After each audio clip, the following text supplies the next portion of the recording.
მთა არის ცხოვრება, სიცოცხლე.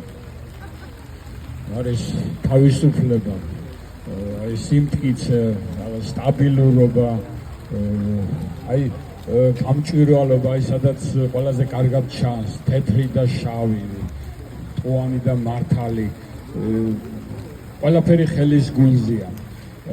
თითქოს ძალიან დიდი სიმყარეა, მაგრამ ამას გარდა ძალიან მყიფი არის თვითონ მთა, ძალიან ნაზი არის, ადვილად დაზიანებადი არის, აი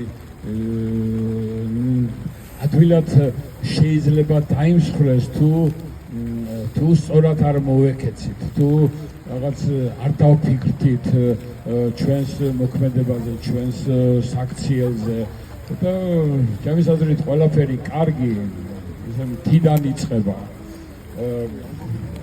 თიდან მოდის მერე ქვევით დაბლობისკენ.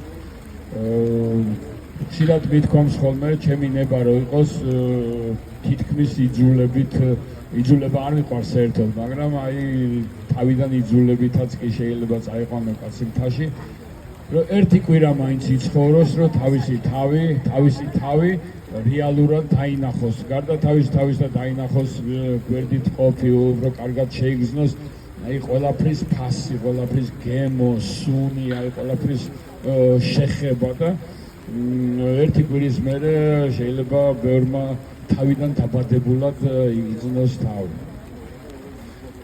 ამ თემაზე დიდხანს შემიძლია ვისაუბრო, მაგრამ ახლა დრო არა გვაქვს და თან ისევ წვიმა მანერვულებს.